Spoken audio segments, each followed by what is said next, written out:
Hi friends, ఎలా ఉన్నారు? ఈరోజు మా నాన్నగారు నాకు నేర్పిన మరో జీవిత పాఠం మీతో పంచుకుంటున్నాను.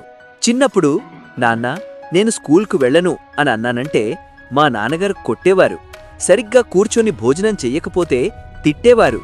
అప్పుడప్పుడు నాకనిపించేది, ఎందుకు నాన్న ఎప్పుడూ నన్నే కొడతారు, ఎందుకు నన్నే తిడతారు అని.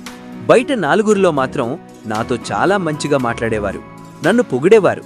కానీ నేనేదైనా తప్పు చేస్తే ఇంటికొచ్చాక మాత్రం తిట్లు, మందలింపు. అప్పుడప్పుడు కోపమొచ్చేది, బాధ కూడా వచ్చేది. అప్పుడు నాకర్థం కాలేదు. కాని ఈరోజు నేను పెద్దయ్యాక తెలిసింది, బయట నన్ను అవమానించకుండా ఇంట్లోనే తప్పు చూపించిన నాన్నగారి మనసు. స్కూల్కు పంపింది చదువు కోసం కాదు, జీవితం ఎదుర్కొనే ధైర్యం కోసం. క్రమంగా కూర్చుని భోజనం చెయ్యమన్నది శరీరానికి కాదు, శాసనం, క్రమశిక్షణ నేర్పడానికి. బయట మంచిగా మాట్లాడి ఇంట్లో తప్పు చూపించడమే నిజమైన తండ్రి ప్రేమ. ఆ రోజు కోపంగా అనిపించిన నాన్నగారి చేతులు ఈరోజు నాకు దారి చూపిన చేతులయ్యాయి. నాన్నా, అప్పుడర్థం కాలేదు, కాని ఈరోజు గర్వంగా చెప్పగలను, మీ కఠినతే నా బలంగా మారింది. నాన్న ప్రేమ మీకు నచ్చితే లైక్ చెయ్యండి. ఇలాంటి కథల కోసం సబ్స్క్రైబ్ చెయ్యండి.